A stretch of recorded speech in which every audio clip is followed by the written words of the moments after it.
Hi, എല്ലാവർക്കും നമസ്കാരം. ഞാൻ Jiji Abraham, celebrity makeup artist, Liya beauty studio and academy, Chalakudy. നമുക്ക് ഇന്നൊരു മേക്കപ്പ് ചെയ്യാൻ പഠിച്ചാലോ? എന്നാൽ നമുക്ക് ആദ്യമായിട്ട് നമുക്ക് നോക്കാം നമ്മുടെ സ്കിൻ എങ്ങനെയാണ് മേക്കപ്പിന് മുമ്പ് പ്രിപ്പയർ ആയിരിക്കേണ്ടത്. ഒരു ഫ്ലോലെസ് മേക്കപ്പ് നമുക്ക് എങ്ങനെ കൊണ്ടുവരാം, അതുപോലെ തന്നെ ഒരു കേക്കി ഫീലിംഗ് ഇല്ലാണ്ട് നല്ല സ്മൂത്ത് ആയിട്ട് നല്ല ഫിനിഷിംഗ് ലുക്കിൽ എങ്ങനെ മേക്കപ്പ് ചെയ്യാം, ആ മേക്കപ്പിന് മുമ്പ് നമ്മുടെ സ്കിൻ എങ്ങനെ പ്രിപ്പയർ ചെയ്യണം, അതൊക്കെയാണ് നമ്മൾ ഈ വീഡിയോയിൽ കൂടി ചർച്ച ചെയ്യാവുന്നത്. ഒരുപാട് പേർക്ക് ഹെൽപ്ഫുൾ ആവുന്ന നല്ലൊരു വീഡിയോ ആണ്, അതുകൊണ്ട് തന്നെ നിങ്ങൾ സ്കിപ്പ് ചെയ്യാതെ കാണണം. നമുക്കറിയാം നമ്മളുടെ ബേസ് ശരിയായിട്ടില്ല എന്നുണ്ടെങ്കിൽ മേക്കപ്പ് ഒരിക്കലും സ്യൂട്ട് ആവത്തില്ല. നമ്മൾ അപ്ലൈ ചെയ്യും, ചിലരൊക്കെ പറയുന്നില്ല കുറച്ച് കഴിഞ്ഞപ്പോഴത്തേക്ക് ഞാൻ ഇരുണ്ടുപോയി, അല്ലെന്നുണ്ടെങ്കിൽ ഭയങ്കര ഓയിലി ഫീലിംഗ് ഉണ്ടായി, അല്ലെങ്കിൽ കേക്കി ഫീലിംഗ് ഉണ്ടായി, കുറച്ച് കഴിഞ്ഞപ്പോൾ മേക്കപ്പ് പോയി, ഇങ്ങനെയൊക്കെ പറയുന്ന പല കംപ്ലൈന്റുകളും നമ്മൾ നിരന്തരം കേൾക്കുന്നുണ്ടല്ലേ. ഇതിന്റെ കാരണം എന്താണെന്നാണ് നമ്മൾ ഈ വീഡിയോയിൽ കൂടി ഡിസ്കസ് ചെയ്യാൻ പോകുന്നത്. അപ്പൊ നിങ്ങൾ മുഴുവനായിട്ടും കാണാനായിട്ട് ശ്രദ്ധിക്കാം. ആദ്യമായിട്ട് മേക്കപ്പിന് മുമ്പ് നമ്മുടെ സ്കിൻ പ്രിപ്പറേഷൻ, അതാണ് ഏറ്റവും ഇമ്പോർട്ടൻ്റ് ആയിട്ടുള്ള കാര്യം.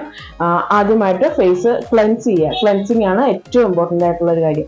അപ്പോൾ നല്ല രീതിയിൽ ക്ലെൻസ് നമ്മുടെ സ്കിന്നിനനുസരിച്ചിട്ട്, അപ്പോൾ ഓയിൽ സ്കിൻ ആണെങ്കിൽ അങ്ങനെ, ഡ്രൈ സ്കിൻ ആണെങ്കിലോ, സെൻസിറ്റീവ് സ്കിൻ ആണെങ്കിലോ, കോമ്പിനേഷൻ സ്കിൻ ആണല്ലോ, നമ്മുടെ സ്കിൻ ടൈപ്പിനനുസരിച്ചിട്ടുള്ള നല്ല വ്യക്തമായിട്ടുള്ള നീറ്റായിട്ടുള്ള ക്ലെൻസിങ് ആണ് ഏറ്റവും അത്യാവശ്യമായിട്ട് ഉള്ളത്. ഒരു 2 മിനിറ്റോളം ക്ലെൻസ് ചെയ്തതിന് ശേഷമാണ് നമ്മൾ അടുത്ത സ്റ്റെപ്പിലേക്ക് പോവുക. അത് എക്സ്ഫോളിയേഷൻ ആണ്. എക്സ്ഫോളിയേഷൻ എല്ലാവർക്കും ഒന്നും ഒരുപോലെ ആവശ്യമായിട്ട് വരത്തില്ല. ഭയങ്കരമായിട്ട് ബ്ലാക്ക് ഹെഡ്സും വൈറ്റ് ഹെഡ്സും ഉള്ള ആളുകളിലേക്ക് നമുക്കൊരു എക്സ്ഫോളിയേഷൻ കൊടുക്കാം. അതും ഒരുപാട് നേരം ഒന്നും വേണ്ട, ഒരു 1-2 മിനിറ്റ് നേരം എടുത്ത് എക്സ്ഫോളിയേഷൻ ചെയ്തതിന് ശേഷം നമ്മൾ നല്ല ഒരു ടോണർ യൂസ് ചെയ്യാം. ടോണർ എന്തിനാണ് യൂസ് ചെയ്യുന്നതെന്ന് വെച്ചാൽ നമ്മളുടെ സ്കിന്നിന്റെ pH ബാലൻസ് ചെയ്യാൻ വേണ്ടിയിട്ടാണ്. pH ബാലൻസ് ചെയ്യുന്നതുകൊണ്ട് തന്നെ നമ്മളെ സ്പോട്സ് എല്ലാം ഒന്ന് ടൈറ്റൻ ആയിരിക്കുകയും നല്ലൊരു ഫിനിഷിങ് സ്മൂത്തി ലുക്ക് കിട്ടാനായിട്ടും ഈ ടോണർ യൂസ് ചെയ്യുന്നത് കൊണ്ട് സാധിക്കും. അപ്പോൾ ലൈറ്റ് വെയിറ്റ് ആയിട്ടുള്ള ഒരു ടോണർ, അതിപ്പോൾ സ്പ്രേ ടൈപ്പ് ആയിട്ടുള്ള ഇതൊക്കെ നമുക്ക് ഇപ്പോൾ മാർക്കറ്റിൽ കിട്ടും. സ്പ്രേ ടൈപ്പ് ആയിട്ടുള്ളതോ അല്ലെങ്കിൽ ഇതുപോലെയുള്ള ലിക്വിഡ് ടൈപ്പോ നമ്മൾ ഇതുപോലെ ഒരു കോട്ടണിൽ മുക്കി എടുത്തിട്ട് ഇതുപോലെ കോട്ടണിൽ അപ്ലൈ ചെയ്തിട്ട് നമുക്ക് ഫേസിൽ ഇങ്ങനെ ടാബ് ചെയ്ത് കൊടുക്കാം. അതല്ലെന്നുണ്ടെങ്കിൽ സ്പ്രേ ചെയ്തിട്ടും യൂസ് ചെയ്യാവുന്ന പ്രൈമേഴ്സ് ഇപ്പം മാർക്കറ്റിൽ ടോണേഴ്സ് ഇപ്പം മാർക്കറ്റിൽ അവൈലബിൾ ആണ്. അതിനുശേഷമാണ് നമ്മൾ മോയ്സ്ചറൈസർ യൂസ് ചെയ്യുന്നത്. പലർക്കും ഉള്ള സംശയം, ഇത് എങ്ങനെയാണ് ഇതിന്റെ ഘട്ടം ആയിട്ടുള്ള പറഞ്ഞു തരുമെന്നൊക്കെ ഒരുപാട് പേര് നമ്മുടെ അടുത്ത് ചോദിക്കുന്നതാണ്. അപ്പോൾ ടോണർ യൂസ് ചെയ്തതിന് ശേഷം നമ്മൾ മോയ്സ്ചറൈസർ യൂസ് ചെയ്യും.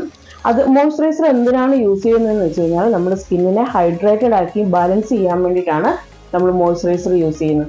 അത് ലിക്വിഡ് ടൈപ്പും ഉണ്ട്, അതുപോലെ തന്നെ കൂടുതൽ ഡ്രൈ സ്കിന്നുകാർക്കൊക്കെ ഇത് വളരെയധികം ഹെൽപ്പ് ആവും ഈ മോയ്സ്ചറൈസർ യൂസ് ചെയ്യുന്നത് വഴി. ഇത്രയും കാര്യങ്ങൾ ചെയ്തതിന് ശേഷമാണ് നമ്മൾ നമ്മുടെ മെയിൻ കാര്യത്തിലേക്ക് കിടക്കുന്നത്, അത് പ്രൈമറാണ്. ഇത്രയും കാര്യങ്ങൾ ചെയ്ത് സ്കിൻ പ്രിപ്പയർ ആക്കി വെച്ചതിന് ശേഷം നമ്മൾ പ്രൈമർ അപ്ലൈ ചെയ്യും. എന്തിനാണ് പ്രൈമർ അപ്ലൈ ചെയ്യുന്നത് വെച്ച് കഴിഞ്ഞാൽ നമുക്കൊരു സ്മൂത്ത് ക്യാൻവാസ് കിട്ടാൻ വേണ്ടിയിട്ടാണ്. നമ്മളൊരു ചിത്രം വരയ്ക്കുന്നത് പോലാണ് നമ്മുടെ ഫേസിൽ നമ്മൾ ഇനി മേക്കപ്പ് ചെയ്യാനായിട്ട് പോകുന്നത്. അപ്പോൾ ഇത്രയും ചെയ്തതിന് ശേഷം അതിൻ്റെ മുകളിൽ നമ്മൾ പ്രൈമർ അപ്ലൈ ചെയ്യുന്നത് വഴി നമുക്കൊരു സ്മൂത്ത് ക്യാൻവാസ് കിട്ടുകയും അങ്ങനെ നമുക്ക് അതിലാണ് പിന്നെ നമ്മൾ വർക്ക് ചെയ്യുന്നത്. അപ്പോൾ അത് നല്ല രീതിയിൽ ലോങ് ലാസ്റ്റ് ആയിട്ടിരിക്കാനായിട്ടും ഹെൽപ്പ് ചെയ്യും. പക്ഷേ പ്രൈമർ എടുക്കുമ്പോഴും പലതരത്തിൽ വ്യത്യാസമുണ്ട്. എല്ലാവർക്കും ഒരേ പ്രൈമർ അല്ല യൂസ് ചെയ്യുന്നത്. അപ്പോൾ ഈ പ്രൈമർ എടുക്കുന്ന കാര്യത്തിൽ ഒരുപാട് കാര്യങ്ങൾ ശ്രദ്ധിക്കാനുണ്ട്. അപ്പോൾ ആദ്യമായിട്ട് ഹൈഡ്രേറ്റിംഗ് പ്രൈമർ, അങ്ങനെ പ്രൈമർ ഉണ്ട്. അപ്പോൾ ഹൈഡ്രേറ്റിംഗ് പ്രൈമർ എന്ന് പറഞ്ഞു കഴിഞ്ഞാൽ കൂടുതലായിട്ടും യൂസ് ചെയ്യുന്നത് ഡ്രൈ സ്കിന്നുകാർക്കാണ്. അപ്പോൾ ആ സ്കിൻ കുറച്ചും കൂടി ഒരു മോയ്സ്ചറൈസിങ് എഫക്റ്റ് കിട്ടാനായിട്ടും നല്ല ഫ്ലാക്കി ലുക്ക് കിട്ടാനായിട്ടും ഒക്കെ നമുക്ക് ഈ ഹൈഡ്രേറ്റിംഗ് പ്രൈമർ യൂസ് ചെയ്യുന്നത് കൊണ്ട് സാധിക്കും. അപ്പോൾ ഡ്രൈ സ്കിന്നുകാർ മസ്റ്റായിട്ട് യൂസ് ചെയ്യേണ്ടത് ഹൈഡ്രേറ്റിംഗ് പ്രൈമേഴ്സ് ആണ്. ഇനി മാറ്റിഫൈയിങ് പ്രൈമർ എന്ന് പറഞ്ഞിട്ടുണ്ട്, അത് ഓയിൽ സ്കിന്നുകാർക്കാണ്. അതായത് ഓയിൽ പ്രൊഡക്ഷനെ നല്ല രീതിയിൽ കൺട്രോൾ ചെയ്യാനായിട്ടും ആ ഷൈനിങ് വല്ലാണ്ട് ഇങ്ങനെ ഒലിച്ചിരിക്കുന്ന പോലെയുള്ളൊരു കണ്ടിട്ടുണ്ടാവില്ല സ്കിൻ, അതിനെ മിനിമൈസ് ചെയ്യാനായിട്ട് നമ്മൾ യൂസ് ചെയ്യുന്നതാണ് ഈ പ്രൈമർ.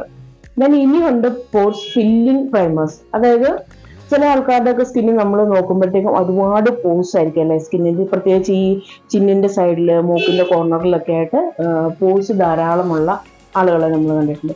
അങ്ങനെയുള്ളവർ ഈ പ്രൈമറാണ് യൂസ് ചെയ്യുന്നത്. അപ്പോൾ അത് ഫില്ല് ചെയ്യാനായിട്ട് നന്നായിട്ട് ഹെൽപ്പ് ആവും. അപ്പോൾ ആ കേക്കി ഫീലിംഗ് ഒന്നും വരത്തില്ല. ചില ആളുകൾക്ക് അങ്ങനെയൊക്കെ കേക്കി ഫീലിങ്ങുകളൊക്കെ വരുന്നത് അങ്ങനെ അത് ബാലൻസ് ചെയ്യാത്തത് കൊണ്ടാണ്. അപ്പോൾ ആ കേക്കി ഫീലിംഗ് ഒന്നും ഇല്ലാണ്ട് നമുക്കിത് ബാലൻസ് ചെയ്യാനായിട്ട് സാധിക്കും.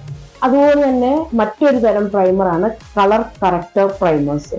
ഇതെന്തിനാണ് യൂസ് ചെയ്യുന്നത് വെച്ച് കഴിഞ്ഞാൽ അൺഇവൻ ആയിട്ടുള്ള സ്കിൻ ഉണ്ടല്ലോ, അതായത് റെഡ്നെസ് ഉണ്ടാവും, അല്ലെങ്കിൽ ലാവണ്ടർ ഷെയ്ഡിൽ നമ്മളുടെ സ്കിന്നിൽ പാച്ചസ് ഉണ്ടാവുന്നത്, അതിന് ഈ റെഡ് കളറിലുള്ളത് കാണാം. അതുപോലെ തന്നെ എവിടെയെങ്കിലുമൊക്കെ ഡാർക്ക് സർക്കിൾസ് കൂടുതലുള്ള അങ്ങനെയൊക്കെ വരുന്നവർക്ക് നമുക്ക് കളർ കറക്റ്റർ പ്രൈമർ എന്ന് പറഞ്ഞിട്ട് പ്രൈമേഴ്സ് അവൈലബിൾ ആണ്.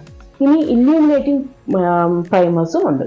അത് നമുക്ക് കുറച്ചും കൂടി ഗ്ലോ ആയിട്ട് വേണം, കുറേ ഗ്ലോ ഫീലിങ്ങിൽ, ഒരു ഗ്ലോസി ഫീലിങ്ങിൽ നമുക്ക് മേക്കപ്പ് ഫിനിഷിങ് വേണമെന്ന് പറയുന്ന ആൾക്കാർക്ക് കൊടുക്കുന്നതാണ് ഇല്യൂമിനേറ്റിംഗ് പ്രൈമർ. അപ്പോൾ ഈ 4-5 ടൈപ്പിലുള്ള പ്രൈമർ ഞാനിപ്പോൾ പറഞ്ഞു. അപ്പോൾ ഓരോ സ്കിൻ ടൈപ്പിനും അനുസരിച്ചിട്ടാണ് നമ്മൾ ഈ പ്രൈമർ സെലക്ട് ചെയ്യുന്നത്. അതുപോലെ തന്നെ ഈ പ്രൈമർ സെലക്ട് ചെയ്യുമ്പോൾ അതിനോടൊപ്പം തന്നെ ഇമ്പോർട്ടൻ്റ് ആയിട്ടുള്ള മറ്റൊരു കാര്യമാണ് നമ്മൾ യൂസ് ചെയ്യുന്ന ഫൗണ്ടേഷൻ ഏത് ടൈപ്പുള്ളതാണെന്നുള്ളത്. പല ഫൗണ്ടേഷൻസും ഉണ്ട്, നമുക്കറിയാം. വാട്ടർ ബേസ്ഡ് ആയിട്ടുണ്ട് ഉള്ളതുണ്ട്, അതായത് സിലിക്കോൺ ബേസ്ഡ് ആയിട്ടുള്ളതും ഉണ്ട്.